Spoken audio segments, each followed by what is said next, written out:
Ya gini, saya harus sedikit menjelaskan juga ya.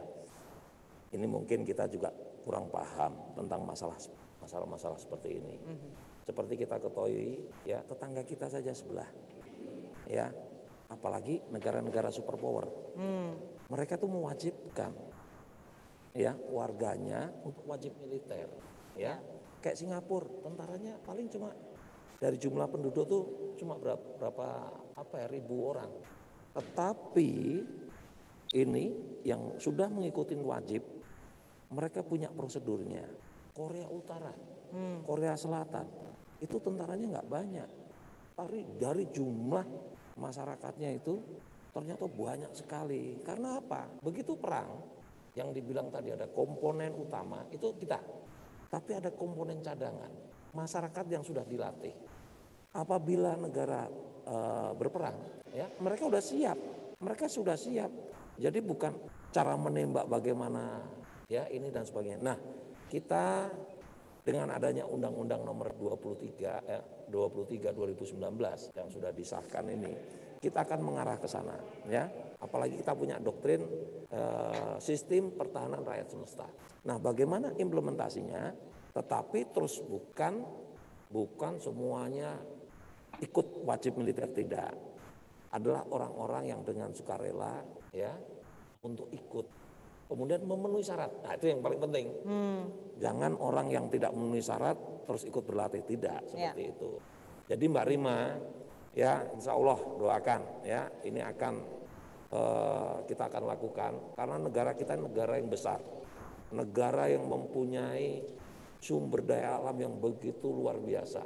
Ya, jumlah tentara kita kalau dihadapkan dengan jumlah rakyat kita ini kurang sebanding. Jadi kita memang harus menyiapkan ini komponen cadangan ini ya. Komponen cadangan itu termasuk purnawirawan.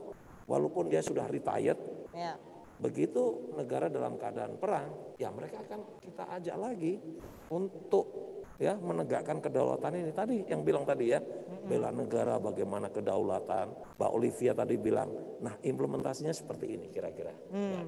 Termasuk kalau misalnya tentaranya biasanya bahasa Inggris juga karena dia ke international school, gimana Pak kecilnya? Ya, anak saya juga sama. Oh sama. Oh pantas. Ya, nggak apa-apa. Hari-hari kita ajak bahasa Jawa, ya, bahasa Indonesia, ya itu hari-hari. Tetapi di sekolah biar aja, karena memang wajib. Nanti sekarang ini dengan kondisi saat ini, kemajuan teknologi, kita sudah tidak ada batas teritorial, ya. Semuanya sudah terbuka, ya. Memang harus wajib untuk memiliki kemampuan bahasa. Mungkin bukan bahasa Inggris saja, tapi Chinese, atau negara-negara. Semakin banyak justru semakin bagus sih sebenarnya, ya. Karena sebenarnya tadi yang disampaikan Mbak, kita harus punya pilihan, kita harus punya jangan bahasa Jawa aja, bahasa Sunda aja dah, gitu. Saya orang Sunda, tetapi ngomong Sunda nggak bisa saya, ya. Iya. Kira-kira kayak gitu, ya. Harus bisa. Ini sambil menunggu ada pertanyaan tapi masih diketik ini sepertinya. Ini ada pertanyaan soal kalau kita ngelihat ini banyak yang mungkin kita sekarang udah banyak yang bersinggungan kerja bareng anak-anak yang jauh lebih muda. Ada Gen Z, ada milenial, di mana mereka tuh punya label itu tuh nggak nggak sekerja keras kayak kita dulu, karena dulu zaman kita belum ada Google. Zaman kita benar-benar harus nyari dari koran. Kalau dulu aku nggak pernah yang benar-benar kayak tinggal cari gitu, generasi instan. Bener nggak sih Pak? Bapak ngeliatnya bener nggak sih seperti itu, mereka jadi lebih males karena dengan kemudahan teknologi ini? Ya, ada dampak positif, ada dampak negatif. Ya, kalau positifnya saya pikir akan lebih bagus karena anak akan lebih mudah. Ya, sekarang begini, Perpustakaan Nasional ya itu sudah membuat akses. Jadi kita bisa akses, kita nggak perlu datang ke sana. Tapi dengan menjadi anggota, buku apapun yang ada di perpustakaan sana bisa kita akses. Ini memudahkan lah ya. Artinya kalau birokrasinya dulu kita harus datang sendiri, bikin kartu nama, kemudian ini. Tapi dengan kemajuan ini dampak positifnya juga banyak. Nah yang negatif tadi, yang kita tadi singgung tadi itu ya, ada orang-orang, ada kelompok-kelompok kan ini untuk kepentingannya dia. Ini yang harus kita waspadai, harus kita saring dulu, Mbak. Kemudian kalau memang kita nggak paham, tanyakan ke teman kita, ke orang tua kita, ini apa sih punya? Jangan kita terima langsung kirim lagi, terima telan-telan kirim lagi. Wah, itu berarti bukan bela negara itu. Nggak bijak itu merusak berarti. negara. Iya. Ya. Oke, ini sebelum kita ngelanjutin soal itu tadi, benar nggak sih jadi generasi micin itu generasi males gitu? Aku sih sebenarnya ngerasa enggak, tapi ini banyak yang bilang tuh generasi manja. Ini kalau ada pertanyaan Rudi di Jakarta, ini pertanyaannya untuk siapa ya Mas Rudi ya? Di dunia seni bagaimana bela negara bisa dilakukan dan dalam bentuk seperti apa? Ini cocok kayaknya untuk Mas Lukman dan Kathy deh. Di dunia seni yang bisa dilakukan bela negara seperti apa? Selain tentunya Mas Lukman memerankan tokoh-tokoh nasional Indonesia, apa yang bisa dilakukan? Silakan Mas. Oke, kayak tadi aku udah sempat mention sih bahwa kita seniman ini atau dunia kreatif itu kan sebenarnya orang-orang yang apa ya punya akses yang paling mudah gitu, klik gitu. Mereka kan kadang-kadang punya respon cepat gitu kalau yang ngomong public figure atau orang-orang kreatif gitu yang mereka kenal. Nah ini tanggung jawabnya adalah bagaimana kita menghasilkan karya-karya yang bicara tentang ya unsur-unsur bela negara itu, walaupun misalnya dalam film romance atau film religi atau pun gimana kita bisa memasukkan unsur itu, sekaligus kita juga harus menjadi contoh gitu kalau menurut aku ya, as a public figure menjadi contoh buat mereka. Nah itu hal yang paling gampang kalau misalkan punya mereka ini kayak misalnya kita bikin apa, mereka akan langsung respon kan. Kalau kita ngasih sesuatu yang kurang baik juga nggak bagus. Tapi kalau kita dengan apa ya, maksudnya sharing-sharing kayak tadi Pak Dirjen bilang, dengan sharing-sharing sesuatu yang baik, otomatis mereka karena ngelihat jadi pelan-pelan berusaha untuk ngikutin. Nah, kalau menurut aku hal itu kita tercermin dari karya-karya kita sih, termasuk juga kalau kita berkarya dengan sepenuh hati ya 100% gitu, atau misalnya karyanya tiba-tiba diterima di festival-festival luar, itu juga jadi bagian bagaimana bela negara Indonesia semakin dikenal, mereka melihat Indonesia dari sisi yang positif. Itu sih menurut aku. Jadi harus dari kitanya selalu menanamkan bahwa harus menghasilkan, kalau aku ya punya tanggung jawab, harus menghasilkan karya yang bisa aku pertanggungjawabkan buat sampai nanti anak cucu bahkan semua orang yang melihat gitu sih. Kathy gimana Kat? Ya aku setuju banget sih sama Mas Lukman. Kalau kita ngambil sudut pandang dari seni ya apa yang bisa kita lakukan adalah dengan berkarya dan bangga dengan karya-karya kita gitu, dan karya-karya yang baik, karya-karya yang positif, dan itu semua bisa dilakukan dimulai dari dalam diri kita sendiri dulu. Kita juga harus bisa pupuk rasa cinta kita akan negara, akan karya-karya kita, akan apa yang kita lakukan, aktivitas kita dalam keseharian kita gitu kan. Maksudnya kalau misalnya kita ingin bekerja, ya kita juga harus menjadi individu yang positif, yang produktif. Sebenarnya itu sih dalam diri kita yang harus kita gali terus gitu, produktivitas kita, apa yang bisa kita kontribusikan, tidak hanya dalam karya mungkin, tetapi dalam keluarga ya kan, dalam pergaulan kita, dalam kehidupan profesional kita, dalam apapun yang kita lakukan, kita harus bisa menjadi positif dan produktif. Ya. Itu seperti konten TikTok kamu, Kathy, aku suka sekali, itu sangat menghibur.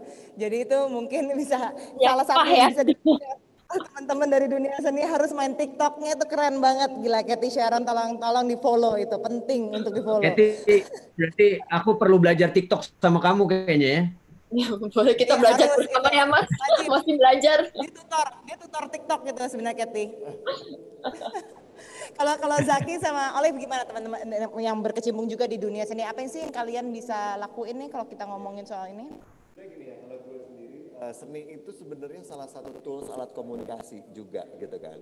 Banyak banget hal-hal yang perlu kita komunikasikan ke masyarakat dan mereka mudah untuk menerimanya ketika itu dikemas dengan seni tersebut gitu. Dibandingkan terlalu kaku ngomong A, B, C, D gitu, mungkin nggak terlalu didengar dibandingkan pesan-pesan moral atau pesan-pesan penting itu kemas dalam bentuk seni. Akhirnya mereka bisa ngambil dari bentuk itu seni itu sendiri gitu kan. Kalau sekarang mungkin ya gue nggak terlalu nggak aktif lagi mungkin di dunia sinetron gitu kan ya. Aku ini milenial gitu kan. Apa namanya nggak banyak main sinetron atau ya film juga sekali 2 kali gitu kan. Kala ini salah satu bentuknya dunia kreatif, bentuk konsep Ngopi Daring ini juga. Ya, gitu bikin kan, create something gitu ya. Ini juga, Ya, ini juga benar-benar. dikemas dengan seni dan apa namanya mengkomunikasikannya dengan seperti itu. Itu mungkin salah satu yang sekarang lagi dijalankan. Kalau Olive gimana nih?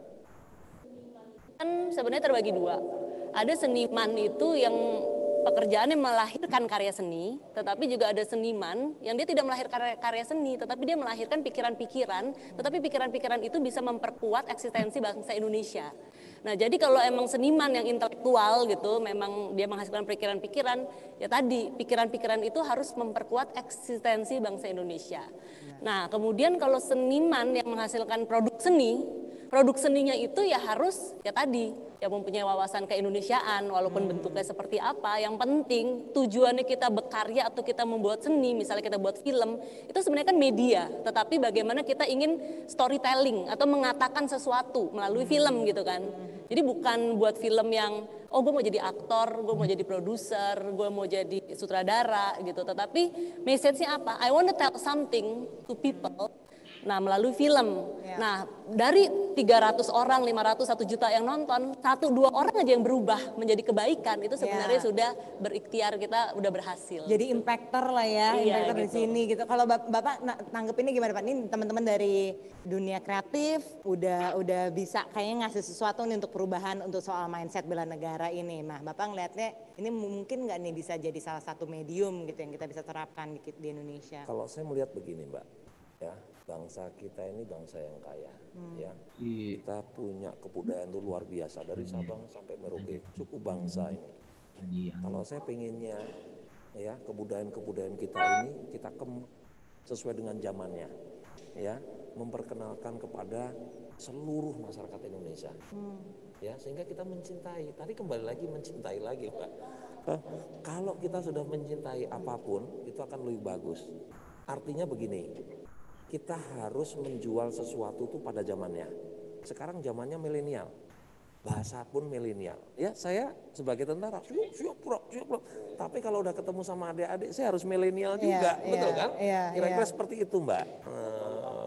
Iya dong, jangan kaku-kaku. Yang penting tuh bisa malah nggak didengerin jadinya, iya kan? Bahasanya kita ngomong sama anak-anak SMA, ngomongnya tinggi-tinggi nggak perlu. Ya. Siap. Ya, tadi kita udah sempat ngomongin bela negara itu gampang, kalau kata Zaki ini gampang yang bisa dilakukan seperti salah satunya kita ngobrol berfaedah ini, kita mulai dari mencintai, berusaha memahami segala perbedaan dan akhirnya bisa berbuat menurut apa yang terbaik untuk kita, untuk bela negara dan bisa impacting lebih banyak orang lagi. Terima kasih teman-teman udah bergabung bersama kami di sini, tapi ada yang mau diberikan nih kayaknya dari Pak Dirjen kepada teman-teman narasumber. Saya juga dapat nggak Pak? Wow, Oke, kalau tapi gitu boleh. Sebelum ditutup. Boleh saya dong, mau pesan, boleh. Di Silakan Hari singkat Bela lagi Pak. Negara ini, ya kepada seluruh ya saudara-saudara kita, sekarang hidup kita ini lebih bagus, ya. Kita bangsa yang besar ini harus menghormati para pahlawan. Tanpa mereka kita tidak bisa hidup seperti ini, ya. Kalau dulu mereka merebut kemerdekaan, nah sekarang ini bagaimana kita bisa mengisi kemerdekaan ini dengan baik, sesuai dengan profesi kita masing-masing tentunya. Saya berharap ya dengan kita satu persepsi, ya bagaimana kita membela negara, ya sesuai dengan profesi kita masing-masing, insya Allah Indonesia ini tidak akan kalah dengan negara lain. Ya itu harapan kita. Betul. Boleh? Oke, mana itunya? Silakan. Saya mau ngasih Boleh sesuatu nih. diberikan? Ada satu lagi tadi yang udah ngisi acara sebelum Ngopi Daring, ada penyanyi pendatang baru kita, ada Ray juga yang ingin diberikan. Oh, Ray juga diberikan. Oke, silakan. Saya melihatnya gini. Wah. Sertifikatnya Masnya boleh diberikan masuk Mas? Ya, boleh sini sertifikatnya. Ya. Aduh. Ini. Oh. Mbak. Oh, buat saya dulu. Terima Ya, kasih. Ini Mbak. Wow. Aduh. Wah, Ada terima emas. kasih. Ngopi Daring Bela Negara. Waduh, kita berikan sertifikat. Terima kasih. Wow. Ini Oh bisa, Mas, bisa, 24 bisa. karat Karena nggak? ada ininya, saya ada ini, ada pinnya. ininya. Ini kalau masuk ke Menhan udah nggak dicek lagi ya Pak ya? Ini ya. Maaf. Oke. Wow. Cantik banget nih, Aduh. tambah cantik. Wow. Wow. Ini kalau nanti saya ditilang saya langsung gini nih, Jaki, lihat nih. Jaki. Oh ya, Jaki. Ya. Pinnya Mas Jaki bisa saya pakaikan karena laki-laki, ya kan? Ini menggenggam merah putih, ya. Iya. Merah putih. Ini juga jasnya merah putih, ya. Iya loh. Saya juga merah putih loh Pak. Iya. Terima kasih. Pak Dede. Nih, Mbak, ya boleh nih karena pakai jaket. Oh iya. Saya nggak ada pekewo, kalau orang Jawa bilang. Ya, boleh. Oh ya, untuk Lukman dan Katie juga dapat. Oh, Lukman dan Katie juga dapat, nanti akan langsung tiba di rumah masing-masing. Yes. Boleh digunakan pinnya. Apalagi kalau mau Mas, masuk ke Kemenhan. matur nuwun. Siap, Ini siap. masih anak muda, Siap, siap. tapi cemerlang. Nah, mana nih? Oh sini, oke sini ya. Sip. Masih muda ya ini. Baik. Saya juga masih muda kok. Kita abis ini foto dulu tapi ya Pak ya. Oke. Kita foto sama-sama dulu, nanti boleh di screen capture yang ada di Zoom atau ada di YouTube. Oke. Oke. Dan secara virtual kita juga akan kasihkan sertifikat dan juga PIN-nya untuk Nah, Bapak kita Lukman tangan dong Pak. Oh iya, dan iya, juga iya, Katie iya, ya iya. secara Iya. virtual. Ya, Secara virtual kita Oke, kasih boleh. juga. Oke, kita foto sama-sama sambil Oh, ngeliatin. Lukman dan itu dulu secara virtual bentar. Oke. Ya, gitu. Kita bilang gini ya, salam bela negara gitu Info ya. sertifikat Lukman dan Katie akan dikirim ke rumah, sudah diberikan informasinya. Ya. Ayo sama-sama. Salam bela negara. Ya, salam bela negara. Baik. Sekali lagi fotonya 3, 2, 1. Baik, terima kasih banyak. Terima kasih banyak kepada Terima seluruh kasih, narasumber, Mas Jen. kepada Pak Dirjen, tuan Thank you, rumahnya. thank you, Acara thank saya you. kembalikan ke studio 1. Silakan.